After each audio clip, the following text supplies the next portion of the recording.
It says here that an artist named Matthew Griffin is selling his work called Pickle for $6,300 at a New Zealand gallery.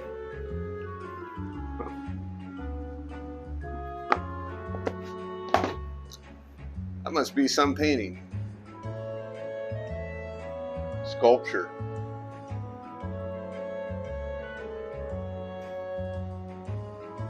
Alright. Must be some kind of sculpture.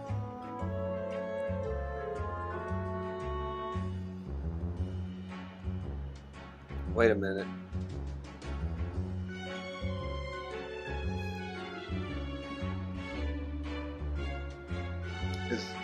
Is that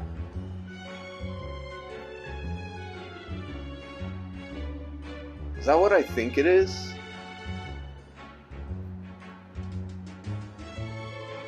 Yeah.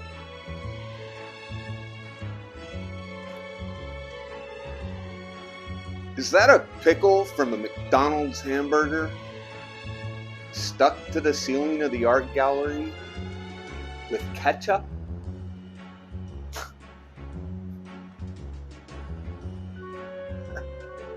$6,300.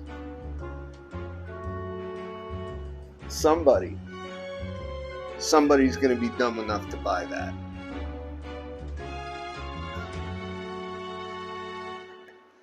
Blow me down. I need a drink. Good evening, shipmates, bandmates, barflies, and bleary eyes. Welcome to another electrifying episode of Before the Mast, a show where I perform like a dancing monkey for you, my tens and tens of viewers. On that note, how about you do me a solid and smash that like button? Share my channel with other people who might like to drink, or people who like watching others drink, or people who like nautical lore, or sea stories, or art, etc., etc. The only thing I can promise I won't talk about on this channel is country music. Although I guess I just talked about it. Indeed, nothing is sacred here. Last week I brought you the Pusser's Painkiller. This week, we're going on a journey. We're at the mercy of the trade winds. Trade winds is a drink that came out of Jamaica in the 1970s at the end of the first tiki craze. It was lost for a while until it blew back in a book called Beach Bum Berry Remixed, an anthology of cocktails curated by the eminent tiki witch doctor Jeff the Beach Bum Berry. I do not have this book. I would like to have this book. My birthday's in October, in case you were wondering. It shares some aspects of the Painkiller, but it is definitely its own drink. Let's sashay over to the Laka Laka Lounge to see what the wind done blown in. Salutations! For tonight's drink, you will need rum. A whole lot of rum. Tonight I'm using Pusser's and Mount Gay. Preferably for this drink, you want a dark blended rum. Pusser's is my go-to today. And then in absence of a light blended rum, I'm going to go with Mount Gay Eclipse, mainly because I want more flavor than just traditional light rum like Bacardi. You'll also need apricot liqueur. This has been hard to find over the past year, so if you can't find it, then use apricot nectar. It'll work just as good. It'll just be a little less octane. You'll need some lemons and coconut cream, and your usual bar fare of crushed ice, mixing tins, glasses, etc., etc. Let's see where the wind takes us. In your fancy mixing tin, you'll want 1 ounce of rum, 1 ounce of a lighter rum, 1 ounce of apricot liqueur, 1 ounce of lemon juice. Try to get most of it in the drink. 1.5 ounces of coconut cream. You know the drill.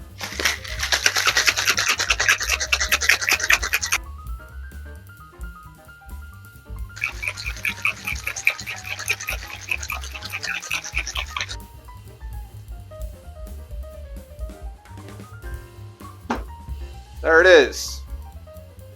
The trade winds. Smooth sailing. That's pretty good. You know what that tastes like? That tastes like lemon meringue pie in a good way.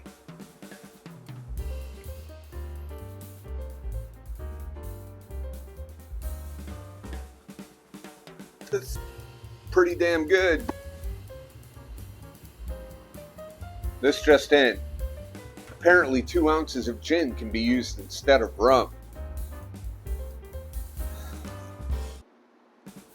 Well, if I must, I must.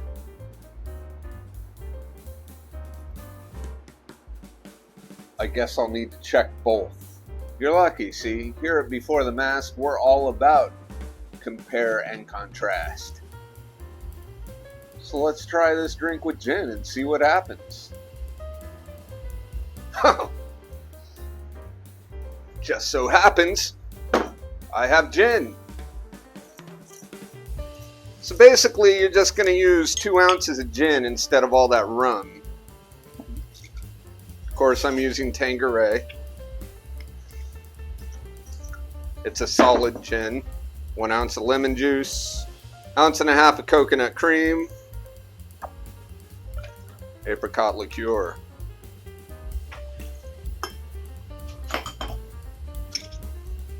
Uno mas, por favor.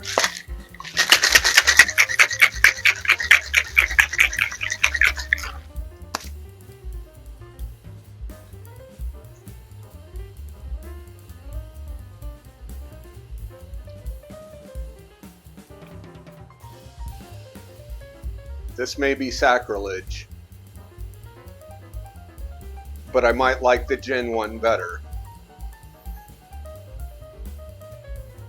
It's less sweet. The rum one is like a lemon drop or a lemon meringue pie. And this one, the gin, that's just like, is literally like lemonade.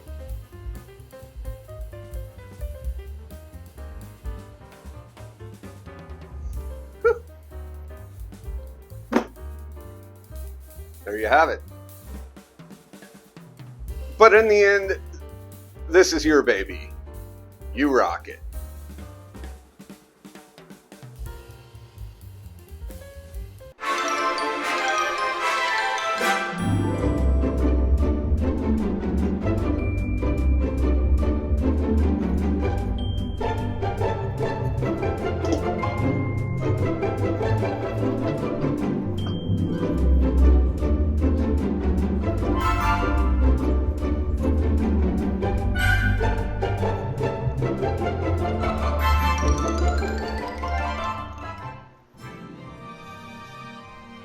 You know what really fouls my anchors? I think it's time to introduce a new segment to Before the Mast.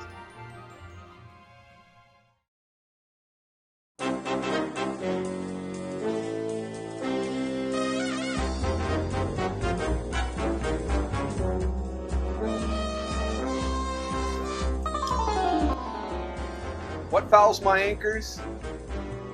The bullshit that is the art world. See, this guy, Matthew, what's his name? He's not original. No, not even sort of original. A banana taped to the wall, aptly named Comedian, was made by an Italian, and it sold for $120,000 in 2019. Some fucking clown paid $120,000 for a fucking banana that was probably brown before they even got halfway home. Somebody's laughing, all right. Damn comedians. Or then there's that guy in the 1960s who set up a couple of chairs in a gallery, called that art. Hell, let's not forget Duchamp and his pisser piece Fountain. One could argue that this is all Duchamp's fault. But I'm here for the cocktails, not the college thesis.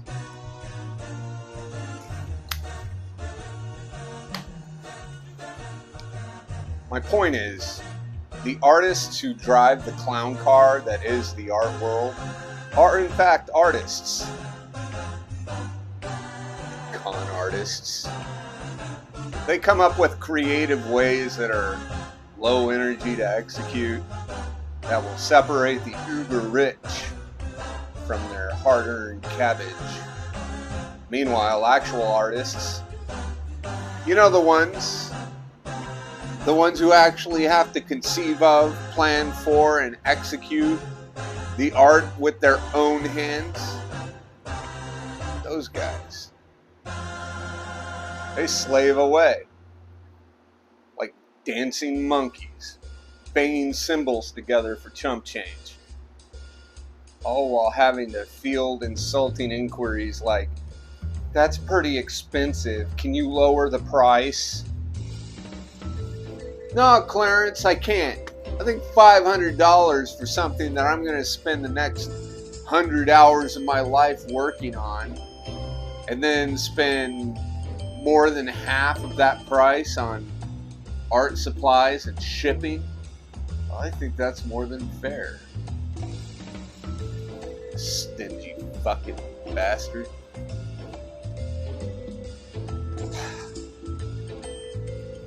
And that's, sir, that is that bullshit that they be on. I don't know how Matthew What's-His-Nuts got into such a position of artistic power that he could walk into a distinguished gallery, throw a hamburger pickle at the ceiling, and command $6,300. Something tells me he knows a guy who knows a guy who might know a guy. I don't know how the other guy sells a duct tape banana for $120,000 at Art Basel in Miami. You know, Duchamp hung his urinal at that gallery and there was an indignant uproar about it. But you know what they did? Nothing.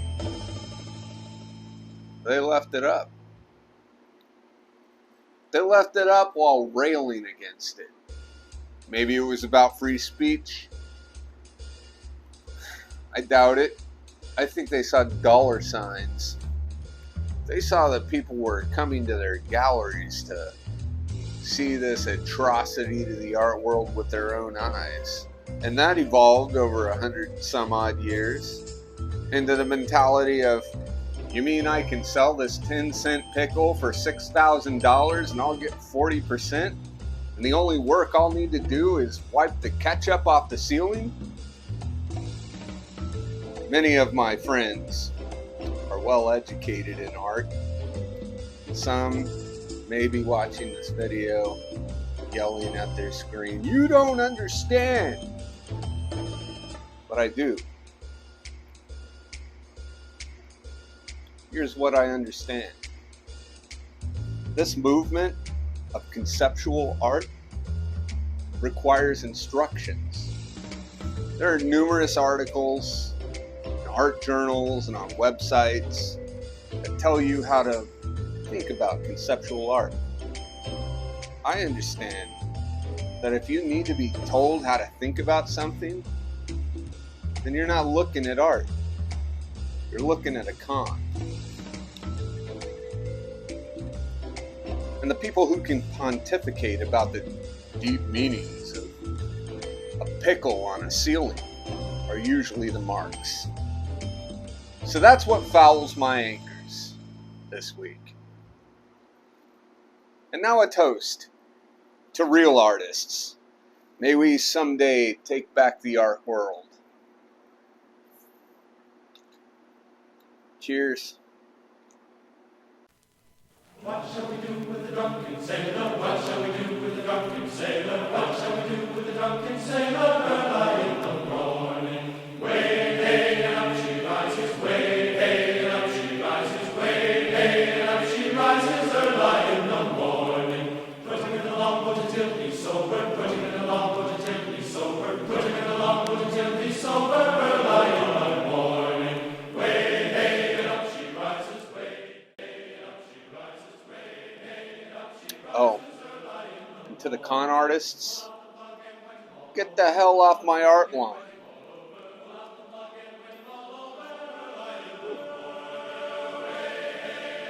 That's okay. 1 ounce of a lighter.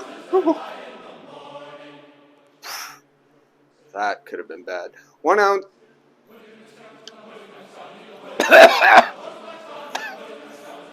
Pipe.